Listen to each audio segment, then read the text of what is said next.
Hello students, hello मेरी 10th class के प्यारे बच्चों।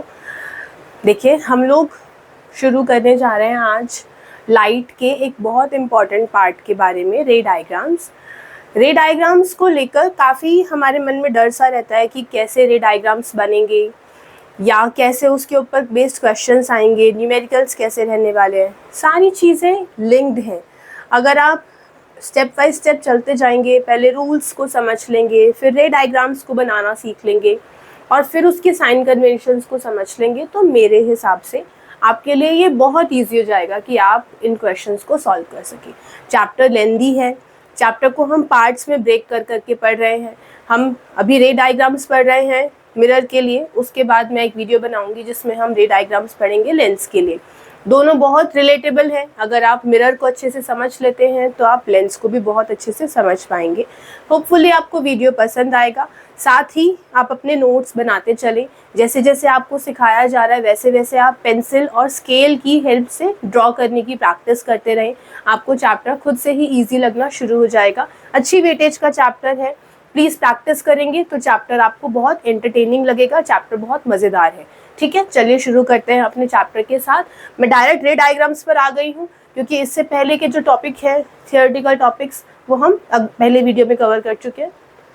आज हम डिस्कस करने जा रहे हैं रे डायग्राम्स के बारे में। चलिए शुरू करते हैं। देखिए, रे डायग्राम्स का मतलब क्या है। रे डायग्राम से हम समझते हैं किसी भी डायग्राम को रेज के थ्रू समझाना, क्योंकि चैप्टर का नाम लाइट है तो लाइट में हमें रेज के बारे में समझना है। तो रे को कैसे हम इंसिडेंट रे या रिफ्लेक्टेड रे को कैसे हम ड्रॉ करेंगे कि मेरे पास एक डायग्रामेटिक रिप्रेजेंटेशन आ जाए।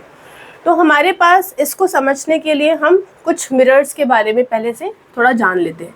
हमारे पास यहाँ पर 3 तरह के मिरर्स रहेंगे। 3 तरह के तो नहीं कहेंगे, बेसिकली 2 ही तरह के हैं, जिसमें हम एक प्लेन मिरर कंसिडर करते हैं और दूसरा हमारे पास होता है स्फेरिकल मिरर्स। स्फेरिकल मिरर्स 2 तरह के रहेंगे। कॉनकेव मिरर, जिनको आप कन्वर्जिंग मिरर भी कहते हैं, कन्वर्जिंग मिरर्स, और दूसरा कॉन्वेक्स मिरर्स, जिनको आप डाइवर्जिंग मिरर के नाम से जानते हैं। देखो, लेंस के अंदर चीज़ें बदल जाएंगी, तो लेंस की बात मैं अभी यहाँ कुछ नहीं कर रही हूँ। लेंस के अंदर चीज़ें काफ़ी बदलेंगी। जब लेंस का पार्ट डिस्कस करेंगे तो मैं आपको समझाऊंगी कौन कन्वर्जिंग रहेगा, कौन डाइवर्जिंग रहेगा। अभी फ़िलहाल हम मिरर्स के लिए डिस्कस कर रहे हैं, तो बिल्कुल फोकस होकर बैठ जाइए। पेंसिल से और स्केल की हेल्प से आप स्टेप बाय स्टेप ड्रॉ करते चलिएगा। सबसे पहले हमने देखा कि मिरर्स की 2 कैटेगरीज हो सकती हैं, प्लेन मिरर्स और स्फेरिकल मिरर्स। प्लेन मिरर्स हमारे पास, हम जो अपनी नॉर्मल डेली रूटीन में यूज़ करते हैं, वो हमारे पास प्लेन मिरर्स हैं, जिसमें एक रिफ्लेक्टिंग सरफेस होता है और दूसरा पेंटेड सरफेस है। यहाँ रिफ्लेक्टिंग सरफेस पर अगर मैंने एक नॉर्मल को ड्रॉ किया, या आप लॉज ऑफ रिफ्लेक्शन में भी पढ़ते हो, यहाँ से कोई भी एक इंसिडेंट रे आएगी किसी भी एंगल पे, हम लॉज ऑफ रिफ्लेक्शन में पढ़ते ही यही हैं कि जो भी रे इंसिडेंट होती है अलोंग दिस पॉइंट, वो उसी एंगल से रिफ्लेक्ट बैक हो जाती है ना। जिस एंगल आई से वो रिफ्लेक्ट करी, इंसिडेंट करी सॉरी, उसी एंगल आर से वो रिफ्लेक्ट बैक हो जाती है। तो हमारे पास लॉ क्या कहता है, angle I is equal to angle R. खैर, अभी हम इनको डिस्कस नहीं करने जा रहे। अभी हम सिर्फ यहाँ पर स्ट्रिक्ट रहेंगे अपने रे डायग्राम्स को लेकर। इंसिडेंट रे, रिफ्लेक्टेड रे, ये क्या है। ये मेरे पास जो भी रे मेरे पास किसी सोर्स ऑफ लाइट से आ रही है मेरे प्लेन मिरर की तरफ, उसको इंसिडेंट रे कहते हैं। और जो रिफ्लेक्ट होकर जाएगी, बेंड कर जाएगी, बाउंस बैक कर जाएगी, उस बाउंसिंग बैक ऑफ लाइट को हम रिफ्लेक्टेड रे कहते हैं। दोनों के एंगल्स को हम सेम मानते हैं। लॉ यही कहता है कि अगर ये एंगल 30 से आया, इंसिडेंट रे एंगल 30 शो कर रहा है, तो रिफ्लेक्टेड रे भी एंगल 30 शो करेगा। एंगल 45 शो कर रहा है तो एंगल 45 शो करेगा। अच्छा, यहीं पर एक क्वेश्चन ध्यान में आया। क्वेश्चन क्या कहता है कि what happens if a light is incident along the normal. क्या होगा अगर कोई लाइट इंसिडेंट करेगी नॉर्मल के अलोंग ही।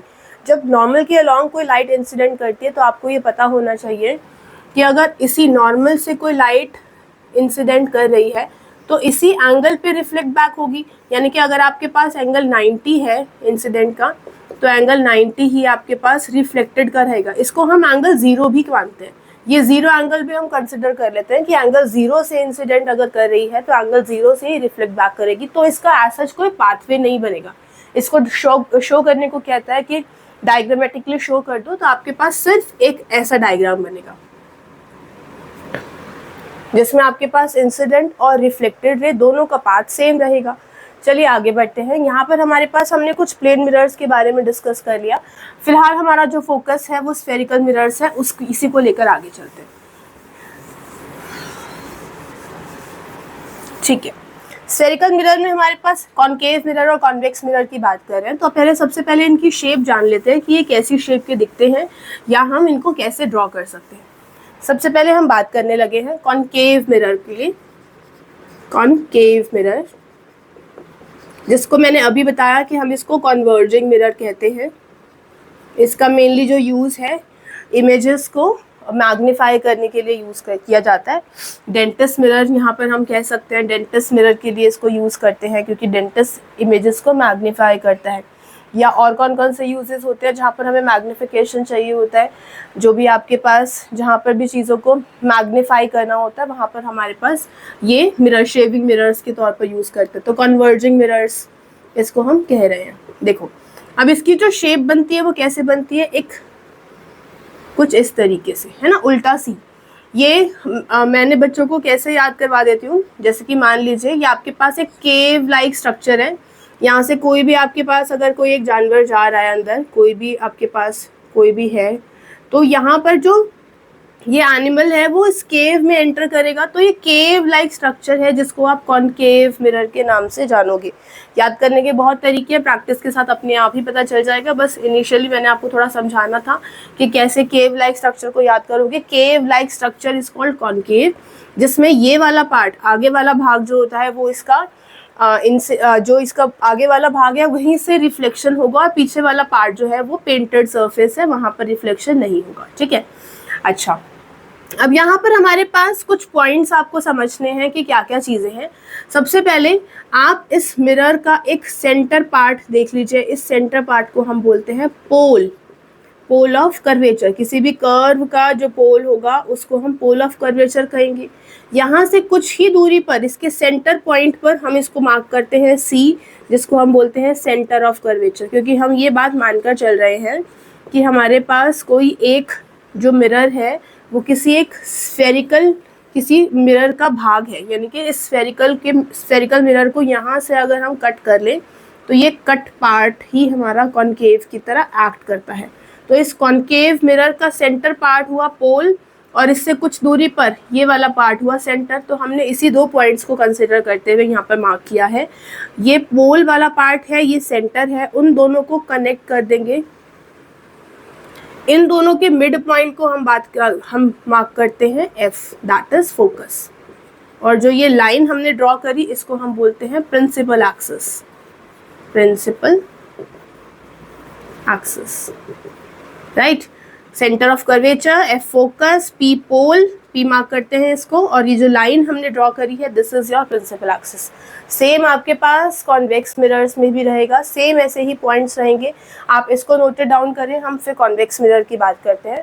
3 पॉइंट्स हमने कंसिडर करे, C, F एंड P, और तीनों से गुजरती हुई जो रेखा है, तीनों से गुजरती हुई जो एक लाइन है उसको हम क्या कह रहे हैं, हम कह रहे हैं इसको प्रिंसिपल एक्सिस, राइट।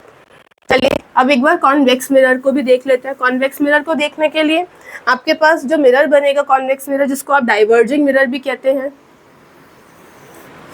हम बात करने जा रहे हैं कॉन्वेक्स मिरर की। कॉन्वेक्स मिरर को जिसको आप डाइवर्जिंग मिरर कहते हैं, इसको हम कैसे शो कर सकते हैं डाइवर्जिंग मिरर को। डाइवर्जिंग मिरर शो करने के लिए हमारे पास, जैसे आपने एक स्फीयर लिया था, इस स्फीयर का राइट हैंड साइड वाले पार्ट को आपने मार्क किया था अपना कॉनकेव, है ना। जब हमने राइट हैंड साइड वाले पार्ट को कॉनकेव मार्क किया था तो लेफ्ट हैंड साइड वाला पार्ट क्या हो जाएगा इसका, कॉन्वेक्स। लेफ्ट हैंड साइड वाला पार्ट कॉन्वेक्स होगा, जिसमें शेडेड पोर्शन रहेगा अंदर वाला। ये बिल्कुल वैसा ही है जैसे आपके पास एक स्पून हो, तो स्पून को आप कैसे शो करते हैं, जो अंदर का पार्ट होता है, अंदर का पार्ट वो आपके पास रहता है कॉनकेव, और जो बाहर का पार्ट होता है वो आपके पास रहता है कॉन्वेक्स। तो यहाँ पर भी आपके पास आपको समझना होगा कि दिस इज योर कॉन्वेक्स जिसमें पेंटेड सरफेस अंदर की तरफ है, और ये राइट हैंड साइड वाला आपके पास जिसमें पेंटेड सरफेस बाहर की तरफ है, ये आपके पास रहेगा आपका कॉनकेव मिरर। ठीक है, अब इन दोनों के लिए अगर मैंने अगर इसको एक सेंटर से हाफ हाफ कर लिया, कॉनकेव मिरर के लिए सेंटर पॉइंट उसका लेफ्ट में था, लेकिन वहीं कॉन्वेक्स मिरर के लिए उसका सेंटर पॉइंट कहाँ आएगा, राइट में। यानी कि अगर मैं कॉन्वेक्स मिरर ड्रॉ करूं तो राइट में मुझे उसका सेंटर पॉइंट मार्क करना पड़ेगा, उसका फोकस भी राइट में होगा और पोल होगा यहाँ पर। तो बस इसी पॉइंट्स को हम एक मिरर के थ्रू शो कर लेते हैं। इसको मैं इरेज करने लगी हूँ, इसी को हम एक मिरर पे शो कर देते हैं, कॉन्वेक्स मिरर पे। कैसे शो करेंगे कि मेरा कॉन्वेक्स मिरर कैसे रहने वाला है, ऐसा सरफेस का जिसका पेंटेड सरफेस होगा अंदर वाला पार्ट। प्रिंसिपल एक्सिस को ड्रॉ कर दिया, ये मेरे पास हुआ मेरा पोल, ये मेरे पास हुआ सेंटर, और ये मेरे पास हुआ फोकस। अब एक बात बिल्कुल ध्यान में रखिएगा प्लीज, कि जितना पार्ट आपके पास P से F का डिस्टेंस है उतना ही F से C का डिस्टेंस भी रहेगा। मतलब अगर आपने इसको 3 कंसिडर किया है तो 3 सेंटीमीटर ही ये कंसिडर करेंगे। बिल्कुल स्केल और पेंसिल की हेल्प से आप डॉटेड लाइन्स बनाइए, डॉट्स को रिप्रेजेंट करिए, फिर उसको ज्वाइन कर दीजिए ताकि आपके पास डायग्राम बिल्कुल सही बने। आप देखेंगे खुद से आपके पॉइंट्स कनेक्ट होते जा रहे हैं। आप बिल्कुल सेम ही डिस्टेंस की मेजरमेंट्स लेकर चलेंगे। अगर आप 4 सेंटीमीटर का डिस्टेंस लेकर चल रहे हैं तो यहाँ पर भी आपके पास 4 सेंटीमीटर का ही डिस्टेंस रहना चाहिए, राइट। तो यहाँ पर भी आपके पास सेम डिस्टेंस रहेगा, सेम डिस्टेंस यहाँ और सेम डिस्टेंस यहाँ। सिमिलरली सेम डिस्टेंस PF का और FC का रहेगा। अच्छा, एक बात और कि आपके पास जो ये C से लेकर P तक का डिस्टेंस है, आप उसको रेडियस ऑफ कर्वेचर भी कहते हैं। Radius of curvature, radius of curvature मतलब अगर आपको पता ही होगा कि ये अगर एक सेंटर है इस सर्कल का, तो यहाँ से लेकर यहाँ तक का डिस्टेंस हम रेडियस कहते हैं। तो हमने वही तो किया कि पोल से लेकर सेंटर तक के डिस्टेंस को हमने रेडियस कहा। तो यहाँ से एक फॉर्मूला डिराइव कर सकते हैं हम। फॉर्मूला क्या कि अगर मैं देखूं कि ये डिस्टेंस पूरा r है तो ये डिस्टेंस r का हाफ हो गया। तो हम इसको कैसे लिख सकते हैं कि r हमारे पास 2f से मिलकर बना है। कैसे, r हमारे पास 2f के डिस्टेंस को जोड़ देंगे तब r बना है। तो यहाँ हमारे पास इस फॉर्मूला को कैसे लिख देंगे, r/2 is equal to F. तो काफ़ी बार इस फॉर्मूला को यूज़ करा आता है न्यूमेरिकल्स में। आपको फोकस की जानकारी नहीं देगा, फोकस की वैल्यूज़ नहीं देगा, आपको आर की वैल्यूज़ देगा। तो आर की वैल्यूज़ को आपको हाफ करना होगा तो आपको फोकस की वैल्यूज़ मिलेगी। होपफुली यहाँ तक आपको समझ में आए। चलिए आगे बढ़ते, जल्दी से इसको नोट डाउन कीजिए। चलिए लेट्स मूव ऑन नेक्स्ट। अब बात करते हैं इसके रूल्स के बारे में। रूल्स अगर हम समझ लेंगे तो काफ़ी चीज़ें आसान हो जाएंगी। बात कर रहे हैं, अभी मैं कॉनकेव मिरर के रिस्पेक्ट में बात कर रही हूँ, कॉन्वेक्स मिरर हम बाद में समझेंगे।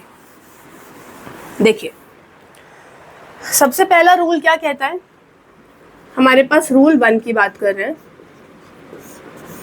देखो एनसीईआरटी में हो सकता है रूल्स आगे पीछे हो, मैं आगे पीछे पढ़ा रही हूँ, लेकिन कोई फर्क नहीं पड़ता। इसका ऐसा कोई सीक्वेंस नहीं है कि रूल 1 रूल 2 क्या रहेगा। आपको बस रूल समझ में आने चाहिए। आजकल रूल्स पे से क्वेश्चन पूछ रहे हैं, आपको ऐसा दे देता है कि आपके पास एक इनकम्प्लीट रे ड्रॉ कर देता है और उसको कंप्लीट करने के लिए कहता है कि इसका पाथ कंप्लीट कर दीजिए। तो सबसे पहले आपको क्या करना है, रूल 1 समझ रहे हैं। क्या कह रहा है रूल 1 कि अगर आपके पास एक कॉनकेव मिरर है, आपने वहाँ पर एक प्रिंसिपल एक्सिस को ड्रॉ किया जहाँ पर आपने 3 पॉइंट्स को मार्क किया बराबर बराबर डिस्टेंस में, ठीक है जी। तो आपका रूल 1 क्या कहता है, if a ray coming parallel from any source it will reflect and bounce from the point F। Means अगर कोई रे जो कि पैरेलल आ रही है प्रिंसिपल एक्सिस के किसी भी सोर्स ऑफ लाइट से, तो वो रिफ्लेक्ट करेगी एंड पास थ्रू करेगी from focus point, from F point. इसका मतलब है कि कोई भी रे जो आपके पास पैरेलल आ रही है प्रिंसिपल एक्सिस से, उसको आपको फोकस से ही पास थ्रू करवाना है। This is your rule number 1। Rule number 1 में आपके पास F पॉइंट ऑलरेडी आप मार्क करके रखेंगे जिससे आप अपने इस रे को पास थ्रू करवाएंगे। तो ये आपके पास आपका रूल नंबर 1 है। चलिए जी, रूल नंबर 2 की बात कर लेते हैं। रूल नंबर 2 बिल्कुल इसके ऑपोजिट रहेगा, इसका वाइस वर्सा रूल रहेगा। क्या कहता है रूल नंबर 2, ये हमने कॉनकेव मिरर ड्रॉ किया, शेडेड पोर्शन बनाया, प्रिंसिपल एक्सिस को ड्रॉ किया, अगर बहुत नीट होगा डायग्राम तो ही मार्क्स मिलेंगे। अगर आपने डायग्राम को नीट नहीं बनाया तो टीचर मार्क्स डिडक्ट कर लेते बेटा। तो इसीलिए ध्यान रखिएगा, बहुत इरेज नहीं करना, पॉइंट्स को बहुत क्लीन मार्क करना है।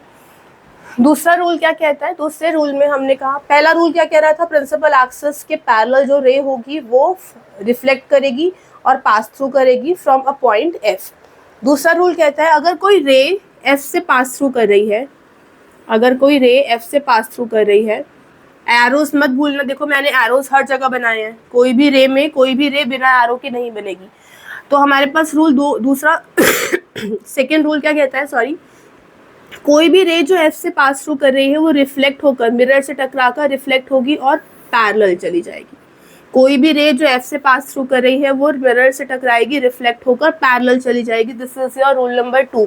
तो आपसे क्वेश्चन कैसे पूछता है, आपसे क्वेश्चन मार्क कर देगा, आपको मिरर बनाएगा, शेडेड करेगा क्वेश्चन पेपर में, प्रिंसिपल एक्सिस ड्रॉ करेगा, पॉइंट्स मार्क करेगा और आपको एक रे ड्रॉ कर देगा, ऐसे कहेगा कंप्लीट द पाथ। अब कंप्लीट द पाथ में आपको ये समझना होगा कि यही तो रूल है ना, सेम ही तो रूल है। जो रे फोकस से पास थ्रू कर रही है वो पैरेलल चली गई, तो यहाँ पर भी तो रे फोकस से पास थ्रू कर रही है। कॉनकेव मिरर का रूल है जिसमें रे फोकस से पास थ्रू कर रही है और वो रिफ्लेक्ट होकर पैरेलल चली जाएगी। तो ये सेम ही रूल है, आपसे आजकल पाथवे पर क्वेश्चन पूछता है 1 मार्क का क्वेश्चन, तो आपको रूल समझना होगा कि कौन से रूल की बात कर रहा है। आपको बस एरोज जरूर शो करने हैं, विदाउट एरोज उस रे का कोई मीनिंग नहीं है। अगर मैंने इसके एरोज नहीं शो किए होते तो आप नहीं बता सकते कि कौन सी रे इंसिडेंट है और कौन सी रिफ्लेक्टेड रे है। अगर आपने एरोज नहीं मार्क करे होंगे तो आप ये नहीं बता सकते कौन सी रे इंसिडेंट है और कौन सी रिफ्लेक्टेड, इसीलिए एरोज की इंपॉर्टेंस को समझिए। तो एरोज हमारे पास रिप्रेजेंट कर रहे हैं एक रे का पाथ, कि वो कहाँ से आई, कहाँ टकराई और कैसे बाउंस बैक हो गई, ठीक है, कहाँ से बेंड हो गई। तो दीज आर 2 रूल्स जहाँ पर हमने कॉनकेव मिरर के पाथ को समझा है कि कैसे कैसे रेज जो है वो आगे जाएंगी या इंसिडेंट करेंगी या रिफ्लेक्ट बैक करेंगी। बात समझ में आई, चलो आगे चलते हैं। थर्ड रूल क्या कहता है,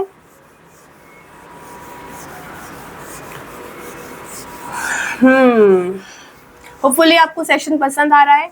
प्लीज़ आप नोट्स बनाते रहें, मेरी बस बच्चों से यही रिक्वेस्ट है, सिर्फ सुनना नहीं है, आप लोगों को नोट्स बनाने हैं। आप लोगों को अपने पास रजिस्टर या कोई पेपर रख कर बैठना है जिसमें आप हाथों हाथ प्रैक्टिस करते रहें। रूल 3 की बात कर रहे हैं। रूल 3 में हमारे पास फिर से हमने वही एक मिरर ड्रॉ किया। अच्छा, कई बच्चे इस मिरर को कंपास से ड्रॉ करते हैं। आई डोंट थिंक कि कंपास से इस मिरर को ड्रॉ करना ठीक रहेगा, क्योंकि कंपास से आप मिरर को कैसे ड्रॉ कर देंगे, ऐसा सेमी सर्कल। तो हो सकता है आपकी प्रैक्टिस आपको अच्छी हो तो एक सेमी सर्कल से आप प्रॉपर ड्रॉ करें, लेकिन आप क्या देख पा रहे हैं कि हम ये सेमी सर्कल ड्रॉ नहीं कर रहे, हम सिर्फ एक कर्वेचर ड्रॉ कर रहे हैं, हम सिर्फ एक बेंटेड सरफेस ड्रॉ कर रहे हैं। तो कंपास से ड्रॉ करने पर आपकी जो डायग्राम रिप्रेजेंटेशन है वो बहुत क्लियर नहीं हो पाती, इसीलिए प्रैक्टिस करें कि इसको ऐसे फ्री हैंड ही ड्रॉ करें। चलिए रूल 3 की बात कर रहे हैं। रूल 3 में हमने पोल, यहाँ पर ये आपके पास आपका आ गया फोकस और यहाँ पर आपके पास आ गया आपका सेंटर ऑफ कर्वेचर। रूल 3 कहता है जो रे सेंटर से पास थ्रू करेगी, जो रे सेंटर से पास थ्रू करेगी, थोड़े से पॉइंट्स को ना पास ले आती हूँ, थोड़े से पॉइंट्स हमने पास कर लिए। अब बात करते हैं, जो रे सेंटर से पास थ्रू करेगी, मिरर से टकराकर वो उसी पाथ पे रिफ्लेक्ट बैक हो जाएगी। वापस से समझा देती हूँ, जो रे सेंटर से पास थ्रू करेगी वो उस मिरर से टकराकर उसी पाथ पर रिफ्लेक्ट बैक हो जाएगी, यानी कि आपको सिर्फ एरोज दिखाना है इस पाथ पर। तो इस वाले डायग्राम का भी बहुत इंपॉर्टेंस है, क्योंकि हमें पता है कि कोई भी रे डायग्राम मिनिमम 2 रेज की हेल्प से ही बनता है। आप ये ध्यान रखना, एक बार क्वेश्चन पूछा था बोर्ड में 1 मार्क का, मेरे ख्याल से शुरू का ही क्वेश्चन था ये, उसमें ये पूछा था कि आपके पास कोई भी रे डायग्राम मिनिमम कितनी रेज की हेल्प से आप बना सकते हो। तो आप मुझे बताओ कितने रेस आपको बनाने पड़ेगी, मिनिमम की बात कर रहे हैं, मैक्सिमम तो हम कितने भी रेस को ड्रॉ कर देते हैं। मिनिमम आपके पास कोई भी रे डायग्राम 2 रेस की हेल्प से बन सकता है, 2 रे आपको चाहिए ही है। तो पहली रूल से हम समझ गए, जो पहला रूल था कि एक रे पैरेलल आई और वो फोकस से पास थ्रू करी। बहुत सारे डायग्राम्स में ये वाली रे को कंसिडर करेंगे। और सेकेंड रे सेंटर से जो पास थ्रू होगी, जो रे सेंटर से आई वो सेंटर से ही रिफ्लेक्ट बैक कर गई, ये हमारे पास रूल नंबर 3 कहता है। ठीक है जी। तो अब इसको भी अगर आपको डायग्राम में देना चाहे, वो आपसे क्वेश्चन पूछना चाहे, कैसे पूछ सकता है ये आपके पास हुआ पोल, ये हुआ फोकस और ये हुआ सेंटर। मैंने डाउनवर्ड से स्टार्ट किया था। आपके पास ऐसा क्वेश्चन भी आ सकता है कि आपके पास ये यहाँ से सी का पाथवे पूछ ले, ये आपके पास एक है कंप्लीट द पाथवे, तो कैसे बनाएंगे? बस इसी रे को आपको ऐसे एरो रिप्रेजेंटेशन दे देनी है कि जो इंसिडेंट किया रिफ्लेक्ट भी वही पाथ से, तो ये आपके पास एरोज बनाने से ही आपको 1 मार्क मिल जाएंगे। ठीक है जी, क्लियर? चलें आगे। रूल नंबर 3 आपको समझ में आ गया होगा होपफुली। अब बात करते हैं रूल नंबर 4 की। ये लास्ट रूल रहेगा हमारा, उसके बाद हम सीधा चलेंगे अपने रे डायग्राम्स पर। रूल नंबर 4 की हम बात कर रहे हैं। अब रूल नंबर 4 क्या कहता है? ये हमारे पास फिर से हमने एक मिरर ड्रॉ किया। मिरर ड्रॉ करने पर हमारे पास this is your P, this is your F and this is your C. क्या कहता है कि अगर कोई रे पोल पर आया, कोई रे पोल पर आया, तो वो उसी एंगल से, जिस एंगल से पोल पर आया है, एंगल आई, उसी एंगल से वापस रिफ्लेक्ट बैक कर जाएगा, उसी एंगल से वापस रिफ्लेक्ट बैक। या आपको कैसा कुछ लॉ ऑफ रिफ्लेक्शन के सेकंड लॉ जैसा नहीं लग रहा? आप देखो, आप इस वाले पार्ट को एक प्लेन मिरर ही कंसिडर कर रहे हो, क्योंकि एक अगर इतना सरफेस को हम कंसिडर करें तो वो एक्ट कर रहा है एक प्लेन मिरर की तरह ही। तो इतना सरफेस अगर आपके पास है तो ये आपके पास कहीं ना कहीं इस वाले लॉ को ही शो कर रहा है। दिस इज योर नॉर्मल, ये इंसिडेंट रे है और ये रिफ्लेक्टेड रे, तो ये एंगल आई एंगल आर के इक्वल हो जाता है। तो आपके पास ये रूल 4 है, ये हम बहुत ज़्यादा यूज़ नहीं करेंगे अपने रे डायग्राम्स को ड्रॉ करने के लिए, लेकिन आपके पास ये सारे रूल्स आपको याद रखने हैं।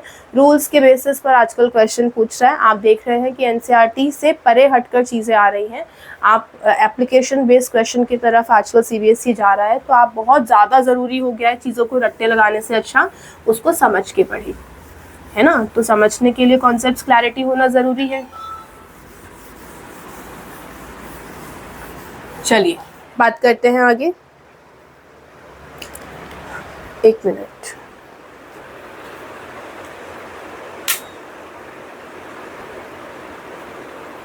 चलिए देखिए, अब हम आ गए हमारे रे डायग्राम्स पर। बहुत मज़ा आने वाला है रे डायग्राम्स को ड्रॉ करने के लिए। सीख लीजिए पहले आप इसको कैसे रे डायग्राम्स को ड्रॉ करते हैं। सबसे पहले मैं आपको एक आइडिया दे दूं कि हम किन किन रे डायग्राम की बात करने वाले हैं।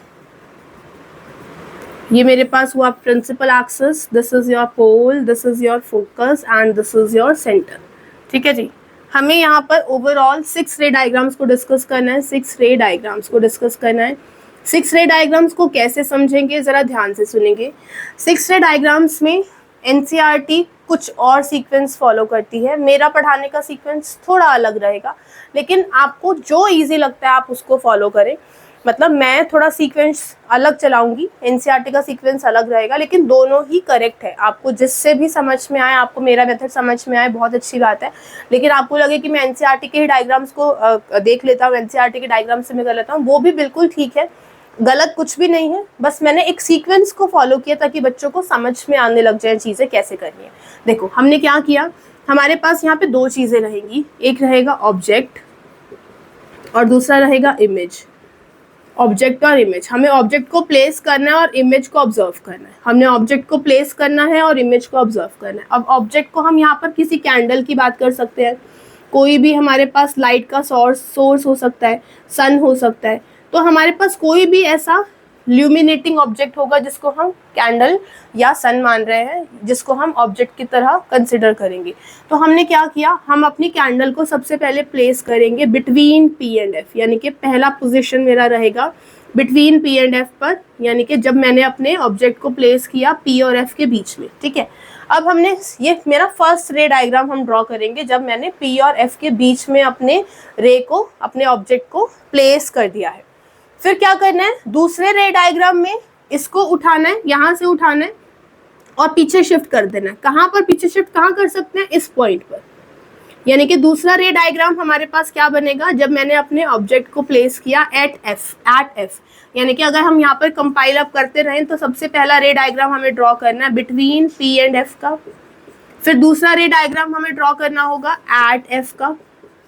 फिर मैंने क्या किया, थर्ड रे डायग्राम में अपने इस ऑब्जेक्ट को उठाया और इसमें यहाँ पर प्लेस कर दिया। कहाँ पर, कौन सी जगह है ये, between F and C. Between F and C. तो हमारे पास थर्ड रे डायग्राम बनेगा जब मैंने अपने ऑब्जेक्ट को प्लेस किया है बिटवीन एफ एंड सी। फिर हमने क्या किया, फोर्थ कंडीशन में, फोर्थ रे डायग्राम में इस ऑब्जेक्ट को फिर से हिलाया, कहाँ पर प्लेस किया, कौन सी जगह दिख रही है मुझे, एट सी, है ना, ये सी का पॉइंट दिख रहा होगा, अब ये एफ का पॉइंट था, तो एट सी पर हमने प्लेस किया। एट सी पर प्लेस करने पर मेरे पास मेरा फोर्थ रे डायग्राम बन जाएगा। फिर फिफ्थ रे डायग्राम में हमने क्या किया, इसको इसके पीछे प्लेस कर दिया, यानी कि उठाया यहाँ से और यहाँ पर प्लेस कर दिया, कहाँ पर, बियॉन्ड सी, यानी कि पांचवें रे डायग्राम में हमने कहाँ पर प्लेस किया, बियॉन्ड सी। और फिर नेक्स्ट जो लास्ट रे डायग्राम होगा, कहीं इन्फिनिटी पर हमने अपने ऑब्जेक्ट को प्लेस किया होगा, यानी कि सन को जब हम कंसिडर करते हैं कि सन से हमारे पास लाइट रेज आ रही हैं, तो सिक्स्थ रे डायग्राम हमारे पास रहेगा जब हम इन्फिनिटी पे अपने ऑब्जेक्ट को प्लेस कर रहे हैं, तो एट इन्फिनिटी हमारे पास रहेगा। तो ये ऐसे करके हमें 6 रे डायग्राम्स पढ़ने हैं कॉन्वर्जिंग मिरर के लिए। कॉन्वर्जिंग मिरर का मतलब कॉनकेव मिरर। कॉनकेव मिरर के लिए ये 6 रे डायग्राम्स हमारे पास रहेंगे जिसको हमें शुरू करना है। अब बताओ समझ में आ रही है, बढ़िया लग रहा है सेशन, बढ़िया लग रहा है तो प्लीज लाइक कर दो। तो आपके पास ये 6 रे डायग्राम्स की हमें बात करनी है। 6 रे डायग्राम्स में कैसे कैसे चलेंगे आगे शुरू करते हैं। इसको फटाफट से मारिए कॉपी। चलिए हटा रही हूँ मैं इसको, यहाँ से इसको रिमूव कर रहे हैं हम, पोजीशंस को रिमूव कर रहे हैं। अब फर्स्ट रे डायग्राम की बात करते हैं। फर्स्ट रे डायग्राम में हमें, अच्छा रे डायग्राम में आपके पास कैरेक्टरिस्टिक्स भी उसके मेंशन करने होते हैं, ये भी बिल्कुल ध्यान रखिएगा। कभी भी डायग्राम आप बनाते हैं तो उसके कैरेक्टरिस्टिक्स आप लिख कर आएंगे, कैसे लिखेंगे अभी हम बात कर लेंगे। तो ये आपके पास आपका पोल था, दूसरा पॉइंट आपके पास आपका फोकस, और तीसरा पॉइंट आपका सेंटर ऑफ कर्वेचर। 3 पॉइंट्स को मार्क कर लीजिए, मिरर को ड्रॉ कर लीजिए, प्रिंसिपल एक्सिस बना लीजिए। इतना काम आपको प्रैक्टिस में लाना होगा। सबसे पहले हमारे पास क्या था, हमने यू को कहाँ प्लेस किया है, यू, अभी यू तो चलो भूल जाओ, ऑब्जेक्ट को कहाँ पे प्लेस किया है, object between F and C, sorry P, between F and P, यानी कि कहीं बीच में, कहीं बीच में मतलब यहाँ भी, यहाँ भी, यहाँ भी, कहीं पर भी आप प्लेस कर सकते हो, बिल्कुल सेंटर पे प्लेस करना ऐसा जरूरी नहीं है। ऑब्जेक्ट को शो करेंगे एक एरो के थ्रू जिसका हेड ऊपर रहेगा, और ऐसे हम एक लाइन, यानी कि आपको ऐसे करके एक ऑब्जेक्ट को शो करना है एक एरो के थ्रू। ये आपका ऑब्जेक्ट रहेगा। ऑब्जेक्ट के हेड से एरोज, लाइंस निकलेंगी, यानी कि एक रे निकलेगी जिसको आप इंसिडेंट रे कहते हो। रे ड्रॉ करते ही आप तुरंत उस पर एरो मार्क करेंगे।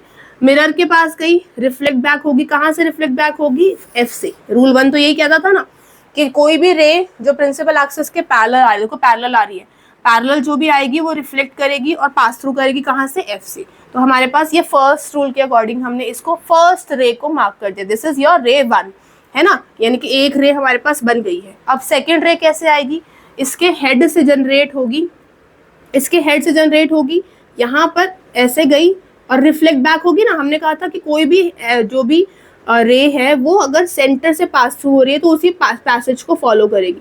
तो ये मेरे पास कुछ इस तरीके से मेरी रे जाएगी, ठीक है जी। तो ये मेरे पास आप कैसे दिखाएंगे एरोस को, ऐसे। अब आप देख रहे हो कि मेरा जो ये पाथवे है वो क्या हो रहा है, आगे जाके ब्रॉड हो रहा है। तो अगर मैं इसको पीछे वर्चुअली एक्सटेंड कर दूं, अगर हम अपनी रेस को पीछे वर्चुअली एक्सटेंड कर दें तो हमारे पास एक virtual image behind the mirror हमें मिलेगी। Behind the mirror, behind the mirror क्यों, क्योंकि ये मिरर है, इस मिरर के पीछे बैक साइड में हमें ये इमेज मिल रही है। क्यों मिल रही है, क्योंकि मैंने वर्चुअली एक्सटेंड करी, एक्चुअल में रेज मीट नहीं कर रही थी, रेज को हमने वर्चुअली मीट करवाया है। तो यहाँ पर मेरे पास जो इमेज है उसकी क्या प्रॉपर्टीज़ बनेगी, कि इमेज मेरे पास कैसी बनी है। एक तो मेरे पास, मुझे यहाँ पे 3 चीज़ें मेंशन करनी होती है। सबसे पहले position of image, size of image and nature of image. ये 4 कैरेक्टरिस्टिक प्रॉपर्टीज, ऑब्जेक्ट के बारे में ऑब्जेक्ट की पोजीशन, इमेज के बारे में इमेज की पोजीशन, इमेज का साइज और इमेज का नेचर, ये 4 चीज़ें आपको हमेशा अपने रे डायग्राम में मेंशन करनी होगी। तो आपके पास इमेज पोजीशन कहाँ है, बिहाइंड द मिरर, मिरर के पीछे आपने अपनी इमेज को ड्रॉ किया है। साइज इसका कैसा है, देखो साइज ये था ऑब्जेक्ट का, इमेज का साइज बड़ा हो गया तो इसको हम बोलते हैं एनलार्ज्ड। बड़ी इमेज के लिए यूज़ करते हैं वर्ड एनलार्ज्ड, और अगर इमेज छोटी बनी होती तो हम यूज़ करते हैं उसको डिमिनिश्ड, ठीक है, एनलार्ज्ड और डिमिनिश्ड। नेचर कैसा है इसका, नेचर है इसका virtual and erect. Virtual and erect, virtual का क्या मीनिंग होता है अभी बात कर लेते हैं, वर्चुअल एंड इरेक्ट। तो ये आपके पास इसकी कैरेक्टरिस्टिक प्रॉपर्टीज़ हो गई। जल्दी से इसको ड्रॉ करिए, आगे चलते हैं। चलें आगे। ये आपके पास रे डायग्राम हुआ जिसमें हमने सीखा कि कैसे हम अपने ऑब्जेक्ट को अगर प्लेस करेंगे बिटवीन एफ एंड पी तो कहाँ पर हमारा इमेज बनेगा, कहाँ पर उसका साइज रहेगा, नेचर उसका कैसा रहेगा। ठीक है जी। अभी एक बार मैं आपको वर्चुअल और रियल इमेजेस के बारे में समझा देती हूँ कि क्या होती है आपकी वर्चुअल इमेजेस और क्या होती है रियल इमेजेस। आपके पास वर्चुअल इमेजेस वो हैं जो एक्चुअल में फॉर्म नहीं हो रही है। जैसे कि अगर आप प्लेन मिरर के भी बात करें, प्लेन मिरर भी वर्चुअल इमेजेस बनाता है। कैसे बनाता है? जैसे कि मान लीजिए मैं प्लेन मिरर के सामने खड़ी हूँ, तो मैं तब तक ही प्लेन मिरर में दिखूंगी जब तक मैं वहाँ पर स्टैंडिंग पोजीशन में हूँ। जैसे ही मैं वहाँ से डिस्प्लेस हुई, मिरर में भी इमेज बननी खत्म हो गई। ऐसी इमेजेस को हम बोलते हैं वर्चुअल इमेजेस, जहाँ पर इमेज सिर्फ तब तक है जब तक ऑब्जेक्ट प्लेस्ड है। अगर ऑब्जेक्ट हटा तो इमेज भी वहाँ पर अब नहीं रहेगी। तो वर्चुअल इमेजेस हम ऐसे ही इमेज को कंसिडर करते हैं। लेकिन रियल इमेजेस क्या होती है? रियल इमेजेस ऐसी इमेजेस है जिनको हम स्क्रीन पर ऑब्टेन करते हैं। जैसे थिएटर, सिनेमा हॉल में हमारे पास प्रोजेक्टर्स के थ्रू हम इमेजेस को ऑब्टेन कर रहे हैं, स्क्रीन पर किसी भी इमेज को ला सकते हैं, तो वो रियल इमेजेस होती है। रियल इमेजेस में हम स्क्रीन पर इमेजेस को ऑब्टेन करते हैं, जबकि वर्चुअल इमेजेस में स्क्रीन पर इमेजेस नहीं मिल सकती। कॉन्केव मिरर के अंदर वर्चुअल इमेज का सिर्फ एक केस है, जबकि कॉन्वेक्स में हम वर्चुअल के 2 केसेस देखेंगे। ठीक है जी। तो वर्चुअल इमेजेस वो हैं जो हमारे पास एक्चुअल में फॉर्म नहीं होती, जिसको हम एक्सटेंड करके, जैसे हमने इस वाले केस में बनाया था ना, हम इमेज को एक्सटेंड करके बना रहे हैं, तब वर्चुअल इमेज फॉर्म हुई। अदरवाइज वर्चुअल इमेज फॉर्म ही नहीं हो रही थी। रियल इमेजेस वो हैं जो अपने आप सेल्फ मीट करेंगी। अभी हम आगे के रे डायग्राम्स में देखेंगे, 5 रे डायग्राम्स रियल इमेजेस वाले बनेंगे। तो रियल इमेजेस वो जो खुद से फॉर्म हो जाएंगी, खुद से पॉइंट्स पे मीट होंगी, और वर्चुअल इमेजेस वो जो खुद से मीट नहीं हो रही थी, हमने उसको एक्सटेंड करके मीट करवाया। और वर्चुअल इमेजेस आप स्क्रीन पर ऑब्टेन नहीं कर सकते, लेकिन रियल इमेजेस को स्क्रीन पर ऑब्टेन कर सकते हैं। तो ये आप पॉइंट्स भी याद रखिए। डिफरेंस के फॉर्म में पूछ लेता है, लेकिन आजकल ऐसे क्वेश्चंस नहीं आ रहे। हाँ, असर्शन रीजन में आपसे पूछ सकता है या केस बेस्ड क्वेश्चन दे सकता है। तो आजकल क्वेश्चन पेपर थोड़ा एडवांस चला जा रहा है, तो आपको उसके अकॉर्डिंग ही तैयारी करनी है। चलिए जी, बात कर लेते हैं हमारे पास रे डायग्राम 2 के बारे में। अब मुझे आप बताओ जल्दी से बताओ। सेकेंड रे डायग्राम में हमने कहाँ पर अपने ऑब्जेक्ट को प्लेस किया था? हमने पहले में अपना जो ऑब्जेक्ट है वो प्लेस किया सी और एफ और पी के बीच में, है ना, एफ और पी के बीच में प्लेस किया था। ये मेरे पास आ गया फिर से मेरा कॉन्केव मिरर, शेडेड कर दिया, प्रिंसिपल एक्सिस बना ली, पोल बना दिया, फोकस बना दिया और सेंटर बना दिया, है ना। ये काम तो आपको बिल्कुल याद कर लेना चाहिए। पहले प्लेस किया था यहाँ पर, अब उठाकर प्लेस कहाँ कर दूंगी? एट एफ पर। बात समझ में आ रही है? एट एफ पर प्लेस कर दिया। ठीक है, ध्यान से सुन लो। एट एफ पर प्लेस किया। अब एट एफ पर प्लेस करेंगे, फिर से रूल 1 जो बता रहा था कि यहाँ से इमेज कोई एक रे गई, कहाँ पर गई? मिरर की तरफ गई। कैसे गई? ऐसे गई। हाँ, प्रिंसिपल एक्सिस के पैरेलल कोई एक रे आई, तो वो क्या होगी? वो रिफ्लेक्ट होगी। कैसे? ऐसे, है ना, क्योंकि एफ से पास थ्रू होगी, रिफ्लेक्ट करके एफ से पास थ्रू होगी। ये रूल नंबर हमने जो 2 पढ़ा था, है ना, सॉरी रूल नंबर 1 पढ़ा था कि कोई भी रे जो पैरेलल आएगी वो एफ से पास थ्रू हो जाएगी। दूसरा रूल क्या कहता था? जो थर्ड रूल हमने पढ़ा था कि कोई भी रे जो सेंटर से, कोई भी रे जनरेट तो यहीं से होगी, जनरेट होगी तो ऐसे जाएगी और वो पास थ्रू होगी सेंटर से। तो कोई भी रे जो सेंटर से पास थ्रू हो रही है वो इसी पाथ को फॉलो करेगी। तो आप देख रहे हो पूरी की पूरी रे जो है वो बिल्कुल पैरेलल है, पैरेलल रेज है। अब ये पैरेलल रेज का मतलब क्या है? ये मीट ही नहीं होंगी। अब मीट नहीं होंगी तो आप ये कहोगे कि मैम मीट नहीं हो रही तो वर्चुअली मीट करा दो, लेकिन वर्चुअली मीट भी कैसे करवाएं? वर्चुअल मीट कराने के लिए मेरे पास कहीं तो रे बेंड हो रही हो, कहीं तो मीट होने का चांस हो। तो यहाँ तो हमारे पास रेज मीट नहीं हो सकती। हाँ, हम यहाँ कह सकते हैं कि रेज जाती जा रही तो कहीं इन्फिनिटी पे जाकर मीट हो सकती है। ऐसा हम एक्सपेक्ट कर रहे हैं कि रेज अगर मीट करेंगी तो कहीं इन्फिनिटी पे जाकर मीट करेंगी। तो हम ऐसे ही रे डायग्राम्स में हम इसको कहते हैं कि ऑब्जेक्ट कहाँ बनाया? ऑब्जेक्ट बनाया एट एफ पर, और इसकी जो इमेज बनेगी वो कहाँ बनेगी? At infinity. बात समझ में आई? इन्फिनिटी का साइन आप मैथ्स में बहुत पढ़ते हैं, ये वाला इन्फिनिटी का साइन होता है। और इमेज का साइज कैसा होगा? इमेज का साइज कैसा होगा? इन्फिनिटी में बन रही है तो हम ये मानकर चल रहे हैं कि इमेज का साइज बहुत बड़ा होगा, हाईली एनलार्ज्ड। इमेज का साइज कैसा होगा? Highly enlarged.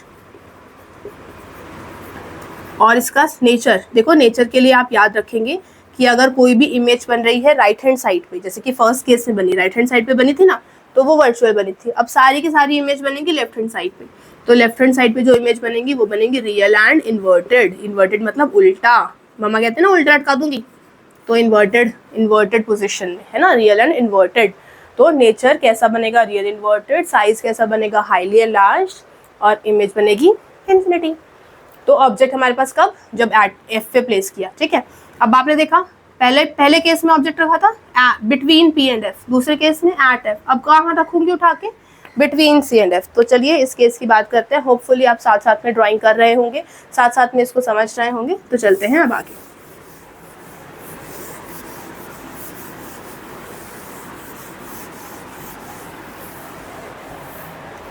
ठीक है जी, अब बात कर रहे हैं रे डायग्राम 3 के बारे में। रे डायग्राम 3 में हमारे पास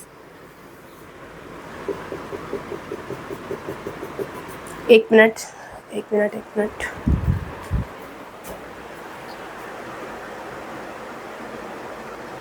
चलिए सब ठीक है। अब आपके पास ये मेरे पास हुआ प्रिंसिपल एक्सिस का point P, F and C। अब मुझे कहाँ पर प्लेस करना है, बिटवीन F एंड C मैंने अपने ऑब्जेक्ट को प्लेस किया है ना, पहले सिखा दिया मैंने, देखो बदमाशी नहीं करना। पहले मेरे पास कहाँ था ऑब्जेक्ट, F और P के बीच में, फिर एट F पर, फिर F और C के बीच में, ठीक है जी, समझ में आया। अब यहाँ से एक रे प्रोड्यूस हो गई, यहाँ से रे प्रोड्यूस होगी, कहाँ से रिफ्लेक्ट बैक होगी, एट F से। फिर सेकेंड रे कौन सी कंसिडर करनी थी, जो यहाँ से प्रोड्यूस होगी, मिरर से टकराएगी, मिरर थोड़ा सा एक्सटेंड कर देते हैं, मिरर से टकराई और कहाँ से बाउंस बैक हुई, कहाँ से हमारे पास ये बेंड हुई, सी का पॉइंट थोड़ा सा शिफ्ट किया मैंने, है ना। तो ये मेरे पास हुई इस पॉइंट से, है ना, थोड़ा सा सीधा नहीं है, सीधा ड्रॉ कर लेंगे आप स्केल की हेल्प से, मेरे पास स्केल की सुविधा नहीं है। तो ये आपके पास कुछ इस तरीके से, फिर से ड्रॉ करते रखिए।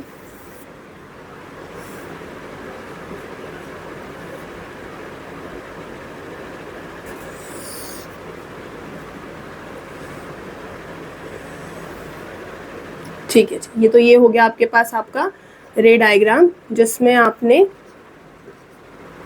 कहाँ पर प्लेस किया अपने ऑब्जेक्ट को, बिटवीन एफ एंड सी के, है ना। तो बिटवीन एफ एंड सी पर आपने अपने ऑब्जेक्ट को प्लेस किया, तो आपके पास जो रेज बनेंगी वो कहाँ बनेगी, इमेज जो बनेगी बियॉन्ड सी। देख रहे हैं आप, यहाँ पर आपके पास बिल्कुल इमेज तैयार हो गई है। दो रेज खुद से रियल में मीट हुई हैं, दो रेज खुद से मीट हुई हैं। कहाँ पर मीट हुई हैं, बियॉन्ड सी मीट हुई हैं। कब, जब आपने ऑब्जेक्ट को प्लेस किया है अपना एफ एंड सी के बीच में। तो एफ एंड सी के बीच में प्लेस करने पर इमेज कहाँ बनेगी, बियॉन्ड सी। तो ये कैरेक्टरिस्टिक प्रॉपर्टीज भी आप अपनी मेंशन कर लीजिए कि ऑब्जेक्ट आपके पास कहाँ है, बिटवीन एफ एंड सी।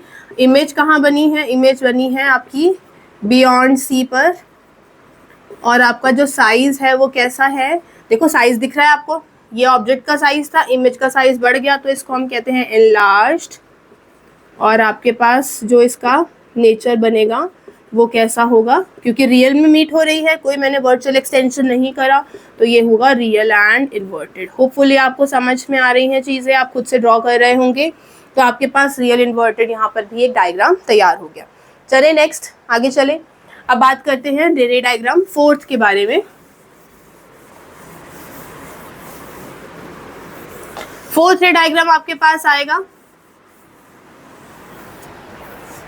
जब आप ऑब्जेक्ट को प्लेस कर रहे हैं एट सी पर, एट सी पर प्लेस कर रहे हैं। ये आपके पास आया आपका मिरर, ये आपने शेड कर दिया, ये आपने प्रिंसिपल एक्सिस ड्रॉ कर ली, ये आपके पॉइंट्स आ गए एफ सी।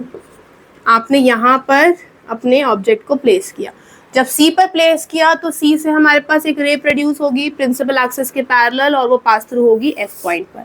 अब आप देखो, क्या मैं इसी रे से अपने सी की रे को पास थ्रू कर सकती हूँ? नहीं हो सकता पॉसिबल, क्योंकि मेरा ऑब्जेक्ट सी पर ही प्लेस्ड है। तो यहाँ पर हम अपने रूल 2 की यूज़ करेंगे। रूल 2 का यूज़ लेते हुए हमें क्या करना है, कोई भी रे जो एफ से पास थ्रू हो रही है वो टकराने के बाद, मेरे से टकराने के बाद पैरेलल चली जाएगी, है ना। कोई भी रे जो एफ से पास थ्रू हो रही है वो इंसिडेंट हो रही है, वो टकराने के बाद, मिरर से टकराने के बाद सीधी चली जाएगी, पैरेलल चली जाएगी। तो जब कोई रे पैरेलल गई तो पैरेलल जाते हुए यहाँ पर मीट करी। तो ये देखो कौन सा पॉइंट है, ये पॉइंट है मेरे पास सी के ऊपर ही।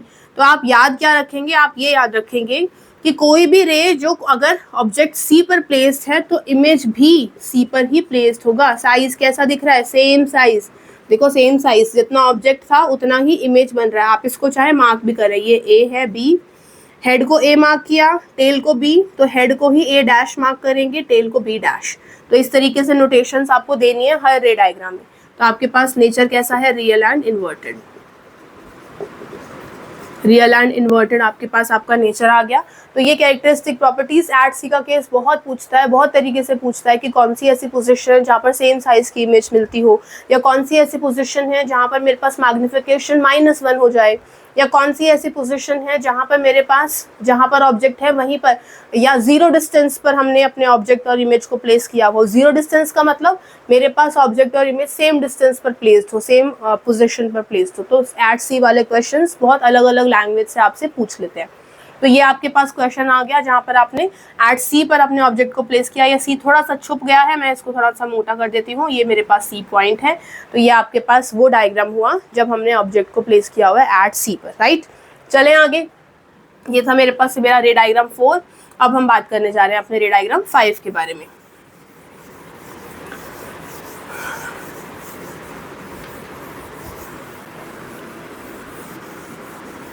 चलिए जी, अब फिफ्थ रे डायग्राम की बात कर लेते हैं। फिफ्थ रे डायग्राम में कहाँ पर प्लेस करना है हमें फिफ्थ रे डायग्राम में प्लेस करना है, ये मेरे पास हुआ P, ये मेरे पास हुआ F, ये मेरे पास हुआ C, और हमें अब उठाकर अपने ऑब्जेक्ट को रखना है C के पीछे, यानी कि बियॉन्ड C। जब बियॉन्ड C पर प्लेस करना है तो यहाँ से रेड जो रूल्स है उसका हेल्प लेते हुए हमने रेड को ड्रॉ कर दिया। थोड़ी सी सीधी बना लेते हैं, ये हुआ ऑब्जेक्ट, ये मेरे पास हुई इमेज जो कि प्रिंसिपल एक्सिस के पैरेलल है, ये पास थ्रू होगी F से। अब मुझे बताओ दूसरी रे कहाँ से पास थ्रू करें। हमारे पास दो ऑप्शंस हैं, या तो मैं C से पास थ्रू कर दूं और C से ही वापस चली जाए, या मैं F से पास थ्रू करूं फिर वो रिफ्लेक्ट बैक करेगी, ऐसे आएगी। तो सिंपल हमारे पास, हमें जब से C दिख रहा है तो हम C से ही क्यों ना पास थ्रू करें। C से कोई रे गई और वापस रिफ्लेक्ट बैक होके C से ही वापस चली गई, तो दो एरोज, डबल हेडेड एरो दिखा दो यहाँ पर। तो यहाँ पर आपके पास एक मीटिंग पॉइंट आपको मिल गया C और F के बीच में, जहाँ पर आपको छोटू सी इमेज दिख रही है। तो ये छोटू सी इमेज यहाँ पर हमारे पास डिमिनिश्ड इमेज की काम करेगी। डिमिनिश्ड इमेज क्या होती है, जो साइज में छोटी होती है। तो इमेज हमारे पास कैसी बनी, यहाँ पर कहाँ पे बनी इमेज की position, between F and C, between F and C। Size कैसा रहा इसका, साइज इसका रहा डिमिनिश्ड, और नेचर कैसा था इसका, real and inverted, real and inverted, real and inverted. ठीक है जी, समझ में आ गया। तो ये आपके पास रे डायग्राम 5th हुआ, जिसमें हमने बात की कि जब मेरे पास ऑब्जेक्ट हमारा बियॉन्ड C प्लेस होगा, तो बियॉन्ड C प्लेस होगा तो क्या करना है, कुछ नहीं करना, बस रूल्स की हेल्प लेनी है। रूल्स की हेल्प से आपने रे डायग्राम को ड्रॉ करना है। अपने आप आपके अगर पॉइंट्स बिल्कुल ठीक पोजिशंस पर आपने प्लेस किया ना, इक्विडिस्टेंट पर प्लेस करें मैं ये F, C और P, तो ये अगर ठीक पोजीशंस पे आपने रखे हैं तो रेज ऑटोमेटिकली आपकी मीट करना शुरू हो जाएंगी। तो मेरा ऐसा मानना है कि अगर हमने प्रैक्टिस की हो 2 से 3 बार तो रे डायग्राम्स हमारे लिए मुश्किल नहीं है। चलिए जी, बात करते हैं आगे रे डायग्राम 6 के बारे में। मजा आ रहा है, चलो आगे देखते हैं। चले रे डायग्राम 6 के बारे में बात करने लगे हैं। रे डायग्राम 6 हमारे पास कैसा बनेगा, फिर से हमने वही अपना एक मिरर बनाया, शेड किया, ये पॉइंट हुआ P, ये पॉइंट हुआ F और ये पॉइंट हुआ C। अब देखो, अब मेरे पास मैंने बियॉन्ड C वाला पॉइंट भी बना लिया। बियॉन्ड C जब हमने अपने ऑब्जेक्ट को प्लेस किया था हमने उसकी भी बात कर ली। अब हम बात करने हैं जब मेरे पास मेरा ऑब्जेक्ट रहेगा एट इन्फिनिटी, यानी कि मैं एक ऐसे सोर्स की बात कर रही हूँ जहाँ से जो रेज है वो इन्फिनिटी से ट्रैवल करते हुए आ रही हूँ, यानी कि हम अल्टीमेटली सन की ही बात कर रहे हैं। तो अगर मुझे किसी ऑब्जेक्ट को इन्फिनिटी दिखाना हो तो हम कैसे डॉटेड लाइन से रिप्रेजेंट उसको करते हैं, ठीक है जी। तो डॉटेड लाइन रिप्रेजेंट करने का मतलब है कि मेरे पास जो ऑब्जेक्ट है वो कहीं दूर प्लेस्ड है। तो अगर कोई रे पैरेलल आई प्रिंसिपल एक्सिस की है तो हमें पता ही है कि वो कहाँ से पास थ्रू करेगी, एफ से पास थ्रू करेगी। अब यहाँ पे एक रे तो हमारी बन गई, दूसरी रे कैसे बनानी है? आप दूसरी रे इसी के ऊपर बना सकते हो। कैसे? कि मेरे पास एक और रे आई प्रिंसिपल एक्सिस के पैरेलल, तो पैरेलल अगर रे होगा तो सेम कॉन्सेप्ट फॉलो करेगा कि वो एफ से पास थ्रू करेगी, है ना। ये एफ से पास थ्रू करनी चाहिए, एफ से पास थ्रू कर देगी, है ना। ये तो एफ से पास थ्रू हो गई। अच्छा, या फिर आप ऐसा भी कर सकते हो, जैसे बुक में ऐसे भी दिया हुआ है कि ये जो रे है वो प्रिंसिपल एक्सिस के बिलो वाली ले ली। तो आप कोई भी रे डायग्राम को फॉलो कर सकते हैं। आप फिलहाल इसी को देख लीजिए कि कोई भी रे पैरेलल आई प्रिंसिपल एक्सिस के, तो वो कहाँ से बेंड होगी? मिरर से बेंड होगी। और कहाँ से पास थ्रू होगी? फोकस पे। तो आपका जो मीटिंग पॉइंट है वो कहाँ आया? फोकस। यानी कि अगर ऑब्जेक्ट है एट इन्फिनिटी, तो आपका जो इमेज बनेगा वो कहाँ बनेगा? एट एफ बनेगा। साइज कैसा बनेगा? देखो कैसा बन रहा है, छोटू सा बन रहा है ना। तो कैसा साइज है? Point size, highly diminished, point sized, highly diminished. और नेचर कैसा है इसका? क्योंकि लेफ्ट साइड पे ही बन रहा है तो नेचर इसका रहेगा रियल एंड इन्वर्टेड, नेचर रहेगा इसका रियल एंड इन्वर्टेड। ठीक है जी। तो ये थे हमारे पास हमारे 6 रे डायग्राम्स, जिसमें हमने ये देखा कि कैसे कैसे हमारे जो ऑब्जेक्ट है उसकी पोजीशन को शिफ्ट करते जाइए, आपको इमेज की पोजीशन मिलती जाएगी। अब एक कमाल की बात बताऊं, देखो आपके पास अपने फर्स्ट केस, अब मैं ये सारे रे डायग्राम्स का हटा रही हूँ यहाँ से। हमारे रे डायग्राम्स यहाँ पर क्लियर हो गए हैं। रे डायग्राम्स कॉन्वर्जिंग मिरर के लिए हमने यहाँ पर कंप्लीट कर लिया। अब एक और चीज़ समझाती हूँ आपको। देखो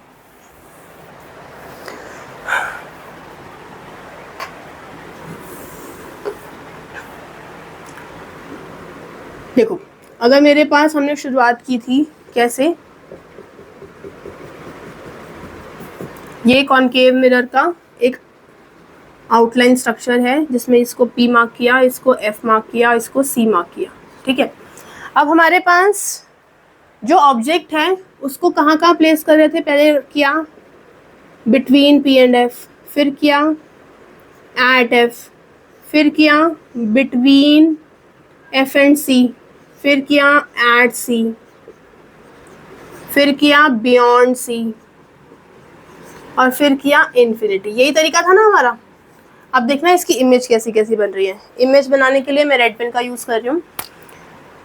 सबसे पहले जो फर्स्ट केस था उसकी तो इमेज चलो यहाँ बनी थी, वो तो बिल्कुल अलग केस हो गया, जिसमें जो इमेज बनी वो वर्चुअल इमेज बनी और बियॉन्ड द मिरर बनी, बिहाइंड द मिरर बनी। सेकेंड केस के लिए कहाँ बनी? जब मेरा F पर था, एट F पर, तो मेरी जो इमेज बनी थी वो बनी थी एट इन्फिनिटी, बनी थी ना। यानी कि सेकेंड केस में मेरे पास इमेज बनी थी एट इन्फिनिटी।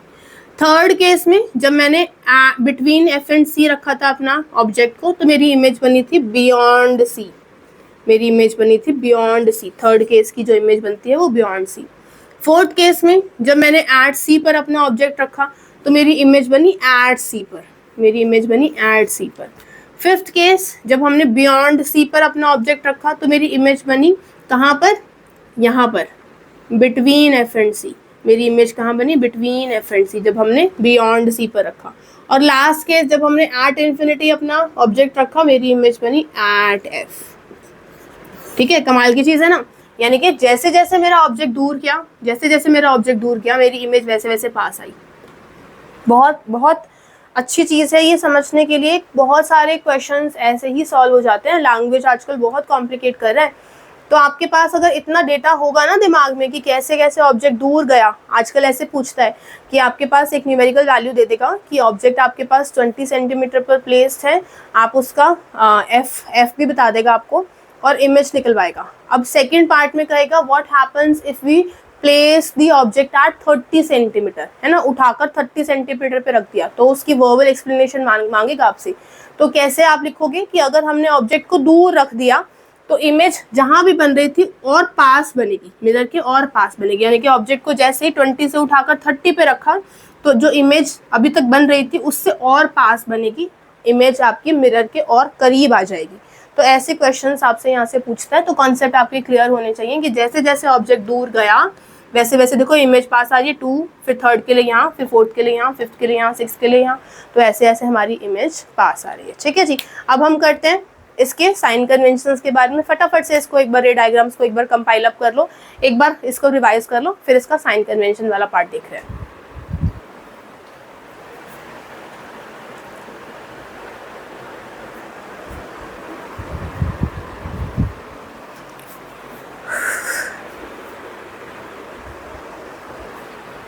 चलिए ऑल राइट, इतना क्लियर है, होपफुली आपको चीज़ें समझ में आई होंगी। चलिए आगे चलते हैं।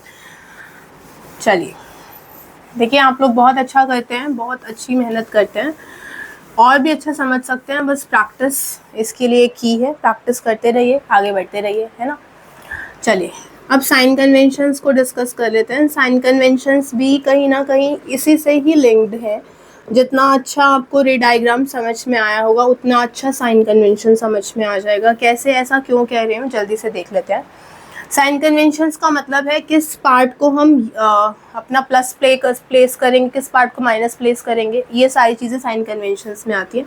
आप आंखें बंद करके मैं जो सिखा रही हूँ इस पर विश्वास कर सकते हैं।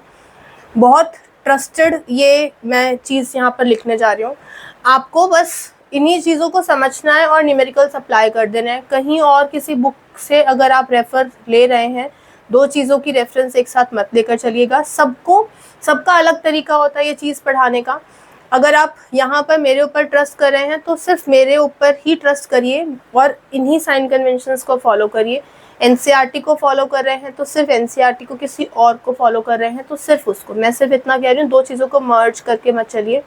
अगर करेंगे तो साइन कन्वेंशंस दिक्कत देने लगेगा, ठीक है। साइन कन्वेंशंस इसीलिए अब आपको समझना है क्या है। देखो, ये कॉन्केव और कॉन्वेक्स दोनों के लिए ही है। अभी हमने कॉन्वेक्स मिरर्स की बात नहीं करी, कॉन्वेक्स मिरर्स की भी मैं आपको बात बता देती हूँ। चलिए पहले कॉन्वेक्स मिरर्स ही कर लेते हैं। मैं साइन कन्वेंशंस यहाँ पर लिख दिया, पहले कॉन्वेक्स मिरर समझा देती हूँ। अभी हमने 6 रे डायग्राम्स कॉन्केव मिरर के लिए समझे, अब कॉन्वेक्स मिरर के रे डायग्राम्स को समझ लेते हैं। कॉन्वेक्स मिरर्स, जिसको हम डाइवर्जिंग मिरर भी कहते हैं। देखो, डाइवर्जिंग और कन्वर्जिंग का मीनिंग क्या है। कन्वर्ज करने का मतलब है सारी रेज को कलेक्ट करना। तो आपने देखा कॉन्वेक्स मिरर, जो कॉन्केव मिरर है, वो सारी रेज को कलेक्शन करने का भी काम कर रहा है, सारी रेज को कलेक्ट कर रहा है। जबकि जो कॉन्वेक्स मिरर है वो रेज को डाइवर्सिफाई कर देता है, रेज को दूर फेंकता है, इसलिए हम इसको डाइवर्जिंग मिरर कहते हैं। और उसको कहते हैं, कॉन्केव को कहते हैं कन्वर्जिंग मिरर। अब देखो, कॉन्वेक्स मिरर में हमें सिर्फ 2 रे डायग्राम्स पढ़ने हैं। मैं ये भी बच्चों को रटा देती हूँ, कॉन्केव के 6 रे डायग्राम्स, कॉन्वेक्स के 2 रे डायग्राम्स, जिससे बिल्कुल माइंड में क्लियर हो जाए कि किस में वर्चुअल इमेज बनेगी, किस में रियल। कॉन्केव के 6 रे डायग्राम्स पढ़े, जिसमें सिर्फ एक केस था वर्चुअल का, 5 केस थे रियल के। एक केस फर्स्ट वाला पढ़ा था हमने जब बिटवीन सी एंड एफ रखा था, बिटवीन पी एंड एफ जब हमने ऑब्जेक्ट को प्लेस किया था, सिर्फ तभी एक केस बना था जब वर्चुअल एंड एनलार्ज्ड का केस बना था। लेकिन अब यहाँ पे डाइवर्जिंग मिरर के केस में हम जो केस पढ़ेंगे वो पढ़ेंगे हम अपना कौन सा, जिसमें हम अपने इमेज को पढ़ेंगे, जिसमें हम अपने ऑब्जेक्ट को प्लेस करेंगे 2 अलग अलग पोजिशंस पे। क्या क्या, ये मेरे पास आया मेरा कॉन्वेक्स मिरर। कॉन्वेक्स मिरर के पहले हम अपना रूल्स पढ़ लेते हैं, क्या क्या कहता है वो रूल्स। ये मेरे पास हुआ P, यहाँ पर आया इसका F और यहाँ पर आया C, है ना। ये हम बात कर चुके थे कि कॉन्वेक्स मिरर के अंदर F और C राइट हैंड साइड पे प्लेस्ड होगी। तो रूल क्या कहता है, रूल ये कहता है कि अगर कोई भी रे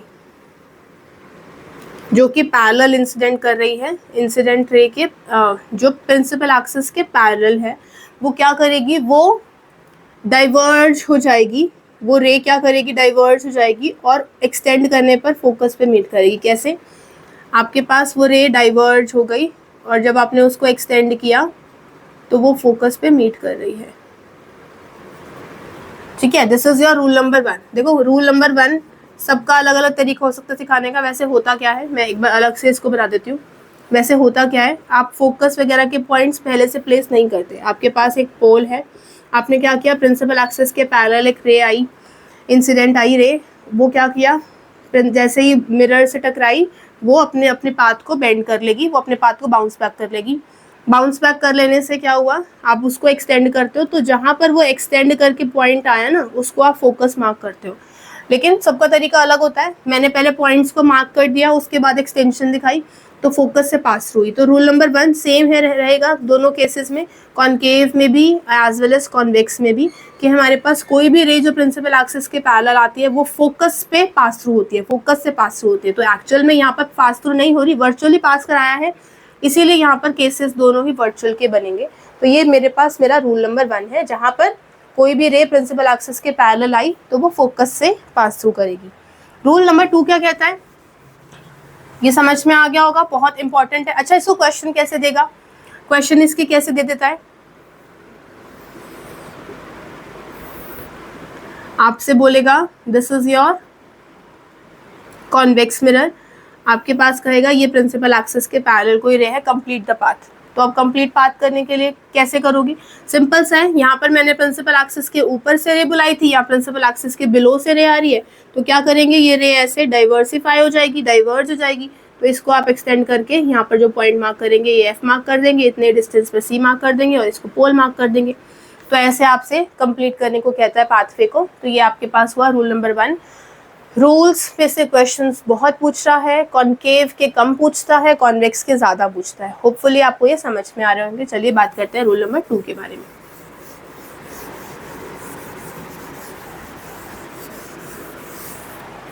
चलिए देखते हैं रूल नंबर 2 क्या कहता है।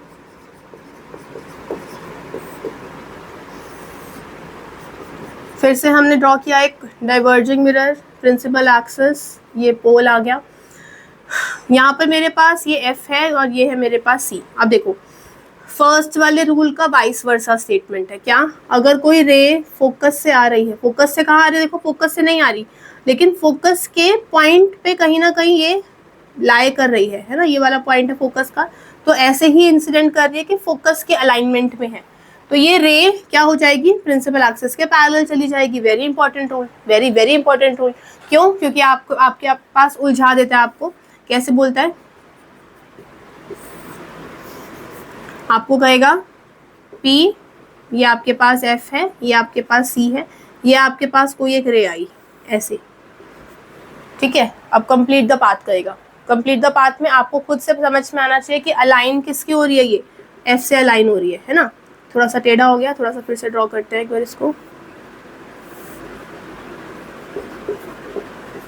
ये किससे अलाइन हो रही है, देखो F से अलाइन हो रही है ना, तो यानी कि ये रे F के अलॉन्ग आ रही है, तो ये प्रिंसिपल एक्सिस के पैरेलल चली जाएगी। तो आपको करना क्या है, इसको एक्सटेंड करके दिखाना है और ये रे को ऐसे जाते हुए रिफ्लेक्ट करते हुए दिखाना है। तो एरोज का बहुत इंपॉर्टेंस है, एरोज से पूरा करेंगे अपने डायग्राम को। तो ये रूल 1 और रूल 2 हमने समझ लिया। ये रे सीधी है, ये रे ऐसे है, ठीक है। तो अब बात करते हैं रूल नंबर 3 के बारे में। 4 रूल्स इसके हैं, 4 रूल्स हमारे पास कॉनकेव मिरर के थे। रूल नंबर अब 3 की बात करते हैं। हाँ जी भाई, सेशन पसंद आ रहा है प्लीज़, अगर सेशन पसंद आ रहा है तो प्लीज़ लेक्चर को लाइक कर दीजिए। आपके पास रूल नंबर 3 आ रहा है। रूल नंबर 3 क्या कहता है, रूल नंबर 3 है जिसमें हम, ये मेरे पास हुआ पोल, ये मेरे पास हुआ फोकस और ये मेरे पास हुआ C। ये हम कह रहे हैं कि अगर कोई रे सेंटर से आ रही है ना, देखो अब सेंटर से तो नहीं आ रही लेकिन सेंटर के अलाइनमेंट में आ रही है, तो वो क्या होगी, सेंटर से ही पास थ्रू हो जाएगी। आप वो नहीं करना, बस एक एरो बना देना है उसी लाइन पर।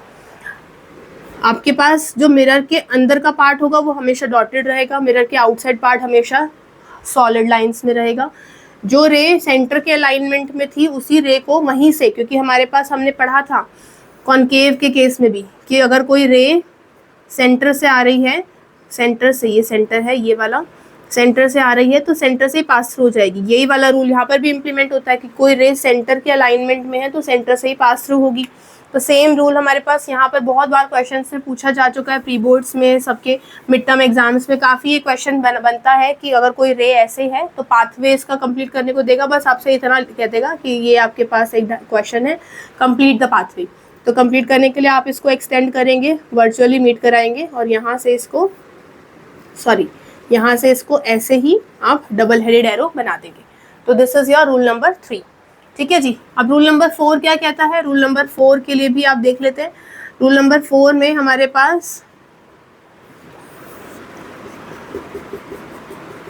ये मेरे पास पोल हुआ, ये मेरे पास हुआ F और ये हुआ C।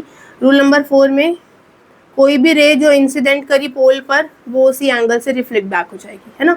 Angle I is equal to angle R, angle I is equal to angle R। तो ये हमारे पास रूल, जो कि वहाँ पर भी फोर्थ रूल की तरह हमने समझा था, तो ये रूल हमारे पास रूल नंबर 4 के नाम से यहाँ पर हम इसको पढ़ रहे हैं।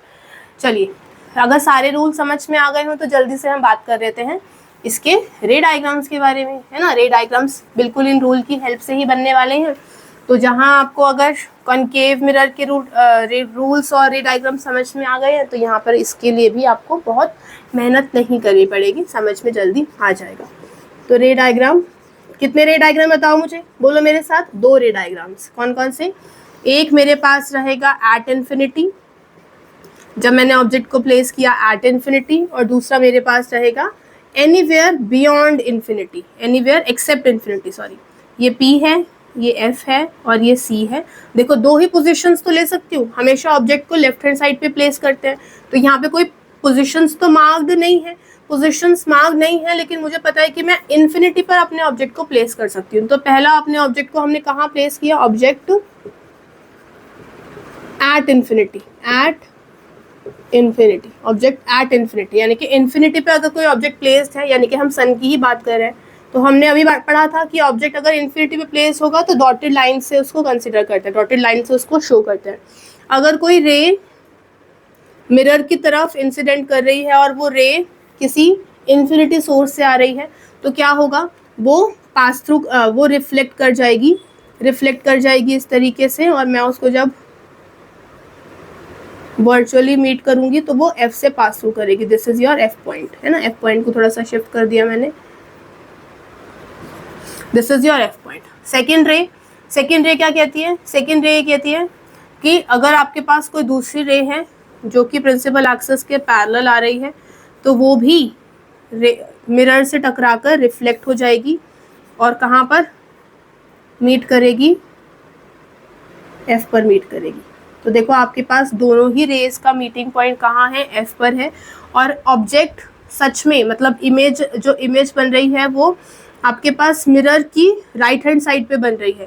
तो आप इसको वर्चुअल इमेजेस काउंट करते हैं। वर्चुअल इमेजेस कौन सी होती है? जो राइट हैंड साइड पे बनती है या वर्चुअली मीट होती है। एक्चुअल में मीट नहीं हो रहा, मैंने वर्चुअल एक्सटेंशन किया, तो इमेज कहाँ बनी? एट F बनी। और आपके पास जो साइज था इसका कैसा था? साइज है पॉइंट साइज्ड, और इसका नेचर कैसा है? वर्चुअल एंड इरेक्ट है। नेचर कैसा है? Virtual and erect. अब आप मेरे को एक बात बताइए, आपके पास कॉनकेव के केस में भी तो एट इन्फिनिटी का केस था। कॉनकेव वाला भी अगर मैं आपको यहाँ पर केस दिखाऊँ, आपको दिख रहा होगा कॉनकेव वाला केस, जिसमें हमने कॉनकेव मिरर ड्रॉ किया, और यहाँ पर मेरे पास ये P है पॉइंट, ये F है और ये C है। हमने क्या किया था? एट इन्फिनिटी वाला पॉइंट ड्रॉ किया था कि जब इन्फिनिटी से मेरे पास रे आ रही हैं, इन्फिनिटी से जो रे आ रही हैं वो क्या कर रही हैं? F से पास थ्रू हो रही हैं, और दूसरी रे भी इन्फिनिटी से आई और वो F से पास थ्रू हो गई। आप देख पा रहे हो दोनों रे जो F पे पास थ्रू हुई हैं वो भी मेरे पास सेम कैरेक्टरिस्टिक्स की है। क्या क्या? कि ऑब्जेक्ट को कहाँ पे प्लेस किया? ऑब्जेक्ट को प्लेस किया एट इन्फिनिटी। इमेज को कहाँ प्लेस किया? इमेज कहाँ पर आया? Eight F। साइज कैसा था? Point size. लेकिन फिर फर्क क्या रहा? कैसे आइडेंटिफाई करोगी कौन सा मिरर है? कई बार तो ऐसे देता है, आपको मिरर नहीं बताता, बोलता है एक मिरर है और उसको इन्फिनिटी पे प्लेस किया हुआ है, उसकी इमेजेस बताओ कहाँ बनेंगी और मिरर को आइडेंटिफाई करो, और जो साइज है उसका पॉइंट साइज है और रियल इमेजेस बना रहा है। तो आपको ध्यान क्या रखना है कि कॉनकेव के अंदर नेचर कैसा बन रहा है इमेज का? रियल इन्वर्टेड, जबकि कॉन्वेक्स के अंदर जो नेचर बन रहा था वो वर्चुअल इरेक्ट बन रहा था। बस ये 2 डिस्टिंग्विशिंग पॉइंट है जिसको आपको समझना है कि कॉनकेव के अंदर नेचर बन रहा है सेम साइज, सारी चीज सेम है, सारी कैरेक्टरिस्टिक प्रॉपर्टी सेम है, लेकिन नेचर कॉन्वेक्स का वर्चुअल बन रहा है, कॉनकेव का रियल बन रहा है। तो बस आपको ये पॉइंट्स कंसिडर करने हैं, ये पॉइंट्स का आपको अंदाजा होना चाहिए। ऐसे इन दोनों केसेस के लिए मिरर्स का आपको नेचर नहीं बताता कि मिरर कॉनकेव है या कन्वेक्स, आपको खुद से आइडेंटिफाई करना होता है। किस एक पॉइंट से आइडेंटिफाई कर पाएंगे? इस पॉइंट से। नेचर इसका रियल इन्वर्टेड है और इसका नेचर है वर्चुअल इनडायरेक्ट। ठीक है जी, चलें आगे। अब सॉरी, अब बात कर लेते हैं इसके दूसरे रे डायग्राम के बारे में, रे डायग्राम 2।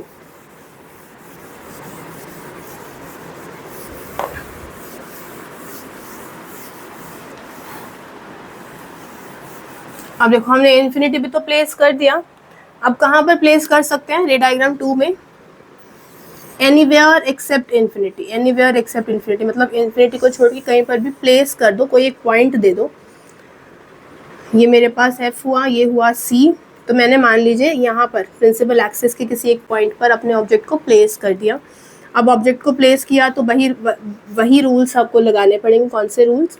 कि अगर कोई रे प्रिंसिपल एक्सिस के पैरेलल है तो वो डाइवर्ज हो जाएगी और कहाँ पर मीट होगी, कहाँ पर आप उसको कलेक्ट करेंगे? F पर। ठीक है, ये तो एक रे हुई। दूसरी रे यहाँ से जनरेट होगी, कहाँ से जाएगी? ऐसे गई और सेंटर पे, ठीक है, थोड़ा टेढ़ी हो गई है, माफ़ कीजिएगा।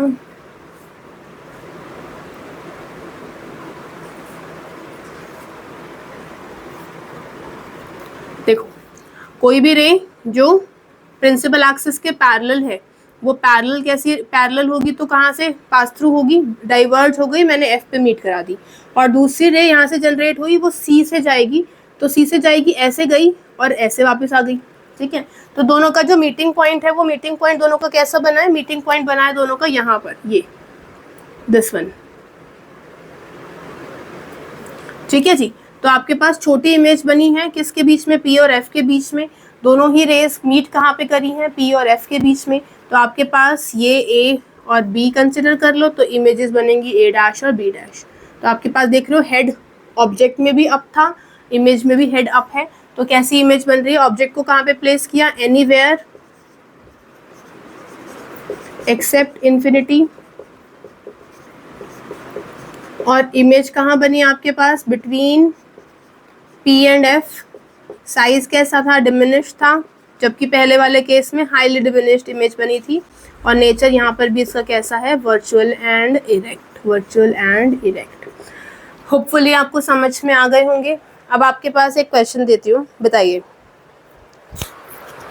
मेरे पास एक मिरर है, मेरे पास एक कोई भी मिरर है, कॉनकेव या कॉन्वेक्स मैं आपको नहीं बता रही। उसमें जो मेरी इमेज बनेगी वो वर्चुअल एंड इरेक्ट बनेगी एंड हाई इनलार्ज्ड साइज की बनेगी, बड़े साइज की। मतलब आपको मैंने मिरर नहीं बताया, मैंने आपको सिर्फ दो प्रॉपर्टीज बताई। पहली प्रॉपर्टी कि जो इमेज है वो वर्चुअल बन रही है, वर्चुअल एंड इरेक्ट। और दूसरी प्रॉपर्टी मैंने उसका साइज बता दिया, मैंने आपको उसका साइज बताया कि एनलार्ज्ड है। तो आप खुद से सोच के बताओ, क्या इसमें दोनों ही केसेस के अंदर मेरे पास एनलार्ज्ड का कोई केस आया है? नहीं। कॉन्वेक्स के दोनों ही केसेस में मेरे पास जो साइज है वो डिमिनिश्ड रहा। तो एनलार्ज का केस होगा, ये तो बात पक्की है कि यहाँ से बात नहीं कर रहा, क्योंकि इमेजेस को मैग्नीफाई सिर्फ कॉनकेव मिरर करता है, कॉन्वेक्स मिरर सिर्फ इमेजेस को डिमिनिश करता है। इसीलिए तो हम रियर व्यू मिरर के तौर पर, कार्स के साइड मिरर्स के तौर पर कॉन्वेक्स मिरर यूज करते हैं। कॉन्वेक्स मिरर क्योंकि इमेजेस को छोटा कर देता है।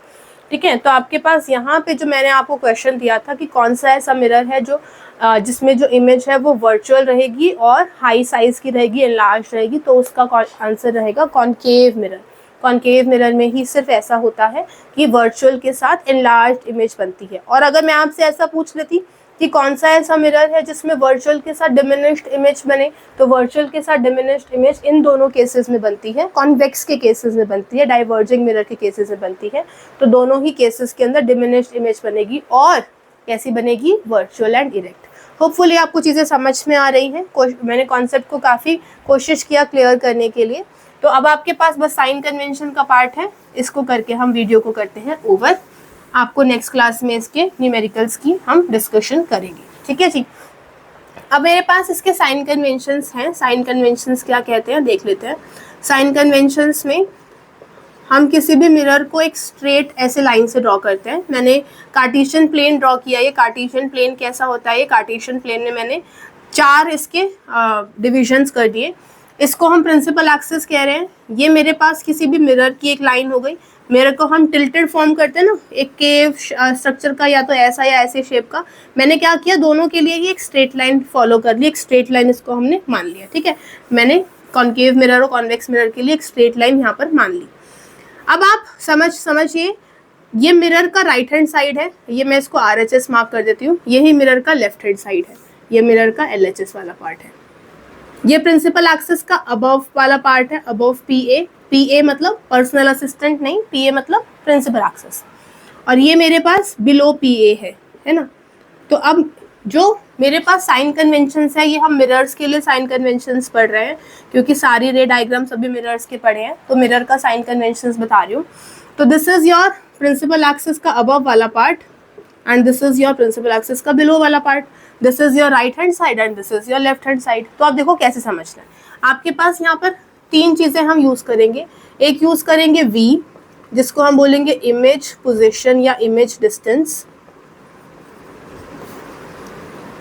एक हम यूज करेंगे U, जिसको हम बोलेंगे ऑब्जेक्ट पोजीशन या ऑब्जेक्ट डिस्टेंस। और लास्ट हम यूज करेंगे F, जिसको हम बोल रहे हैं फोकल लेंथ। मिरर फॉर्मूला में हमारे पास जो फॉर्मूला बनेगा वो बनेगा 1/V + 1/U is equal to 1/F। This will be your mirror formula.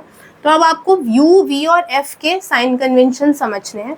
आप याद रखिए, राइट हैंड साइड में जो भी चीज़ें रहेंगी वो पॉजिटिव रहेंगी, लेफ्ट हैंड साइड में जो भी चीज़ें रहेंगी वो नेगेटिव रहेंगी, ठीक है। इतना याद रख सकते हैं।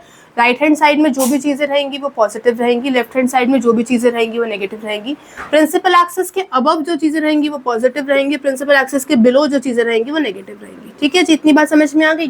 प्रिंसिपल एक्सिस के ऊपर पॉजिटिव, प्रिंसिपल एक्सिस के नीचे नेगेटिव। RHS में जो बनेगा वो पॉजिटिव, LHS में जो बनेगा नेगेटिव। अब जरा मेरे को एक बात बताओ, कॉनकेव के कितने केसेस पढ़े? कॉनकेव के पढ़े 6 केसेस। कॉनकेव के 6 केसेस में सिर्फ एक केस ऐसा था जो वर्चुअल था, और 5 केस कैसे थे? जो रियल थे। एक केस ऐसा था जो वर्चुअल था, 5 केस ऐसे थे जो रियल थे। वर्चुअल केस बना था RHS की तरफ, बियॉन्ड द मिरर बना था ना, बिहाइंड द मिरर। रियल के सारे केसेस बने थे LHS की तरफ। यानी कि इस वाले केस में एक केस ऐसा रहेगा जिसमें मैं V को लूंगी पॉजिटिव, और बाकी के सभी केसेस में हम V को लेंगे नेगेटिव। क्या इतनी बात समझ में आई? यानी कि एक केस कॉनकेव का जिसमें वर्चुअल इमेज बनती है उसमें V पॉजिटिव आएगा, और 5 केस जिसमें V की नेगेटिव इमेज बनती है उसमें V नेगेटिव आएगा, मतलब रियल इमेज के लिए नेगेटिव। अच्छा, और U तो हम हमेशा ही पॉजिटिव साइड पे प्लेस, नेगेटिव साइड पे प्लेस करते हैं। U को हमने हर केस में, सारे के सारे कॉनकेव के केसेस में ऑब्जेक्ट को हमने लेफ्ट हैंड साइड पर प्लेस किया है ना। तो U is always negative, U is always negative. हमेशा किसी भी केस के लिए U को हमेशा ही नेगेटिव मानना है। U is always negative, U is always negative, है ना। हमेशा U नेगेटिव रहेगा, U हमेशा नेगेटिव रहेगा, U is always negative. V के लिए बात कर लेते हैं। V के लिए अभी हमने देखा V के दो तरह के केसेस बन रहे हैं। एक ऐसा केस जिसमें वर्चुअल इमेज बनेगी, एक ही केस रहता है वो। पहला केस मेरे साइन कन्वेंशन के हिसाब से, तो वर्चुअल केस में V रहेगा पॉजिटिव, और जो 5 केसेस बनते हैं रियल के उसमें V रहेगा आपका नेगेटिव, ठीक है जी। बात करते हैं तीसरे कंपोनेंट की, F की। F में हमारे पास याद कैसे रखना है, देखो, अगर मान लो शेर आपके पीछे पड़ गया है ना, तो आप किसी केव में घुस जाएंगे, तो आपको केव में भी डर तो लगेगा ना। तो यानी कि केव में F की फीलिंग, F मतलब फीलिंग, केव में कैसी फीलिंग आती है? केव में डर वाली फीलिंग आती है। केव में डर वाली फीलिंग आएगी, डर वाली फीलिंग आएगी। जब डर वाली फीलिंग आएगी तो आपको नेगेटिव फील होगा, तो आप याद रखेंगे कॉनकेव में F नेगेटिव, कॉनकेव में F नेगेटिव, याद रहेगा इससे। कॉनकेव में F नेगेटिव, लेंस में भी सेम चलेगा, लेंस में भी F कॉनकेव का नेगेटिव होता है, और यहाँ पर भी कॉनकेव के लिए F नेगेटिव रहेगा। तो कॉनकेव के लिए F नेगेटिव और कॉन्वेक्स के लिए F पॉजिटिव। तो कॉनकेव का F नेगेटिव, कॉन्वेक्स का F पॉजिटिव। तीनों चीजें, तीनों कंपोनेंट समझ में आ गए होंगे। U, V और F। U हमेशा नेगेटिव, V प्लस और नेगेटिव आएगा, वर्चुअल के लिए प्लस, रियल के लिए नेगेटिव। F कॉनकेव के लिए नेगेटिव, कॉन्वेक्स के लिए पॉजिटिव। अब ये वाली इरेज कर दूं लाइन, ये वाली F के लिए लाइन इरेज कर दूं। अब सिर्फ मैग्निफिकेशन वाला पार्ट रह गया। मैग्निफिकेशन वाले पार्ट के अंदर हमारे पास क्या क्या चीज़ें हैं। मैग्निफिकेशन होता क्या है यहाँ समझ लेते हैं। मैग्निफिकेशन का मतलब है कि वो दो चीज़ों की बात कर रहे हैं मैग्निफिकेशन से। ये वाला कॉन्सेप्ट मेरा अपना बिल्ड किया हुआ है, आप इसको ध्यान से समझ लोगे सारी चीज़ें बिल्कुल क्लियर हो जाएंगी। मैग्निफिकेशन दो चीज़ों की बात करता है, एक तो साइज की बात करता है, एक बात करता है नेचर की। ठीक है, एक तो साइज की बात करता है, एक बात करता है नेचर की। अगर आपके पास m का आंसर आया +0.5, तो आप इस प्लस से नेचर देखेंगे और इस 0.5 से देखेंगे इसका साइज। क्या मतलब? प्लस का मतलब प्रिंसिपल एक्सिस के ऊपर इमेज बनी है। देखो प्लस का मतलब प्रिंसिपल एक्सिस के ऊपर बनी है, और ऊपर बनी है तो इरेक्ट इमेजेस होंगी, virtual and erect, virtual and erect. और अगर 0.5 की बात कर रहा है, 1 से नीचे की बात कर रहा है, 1 से छोटी वैल्यू है ना, स्मॉलर देन 1 है, तो स्मॉलर देन 1 का मतलब डिमिनिश्ड इमेजेस की बनी बात होगी। स्मॉलर देन 1 मतलब डिमिनिश्ड।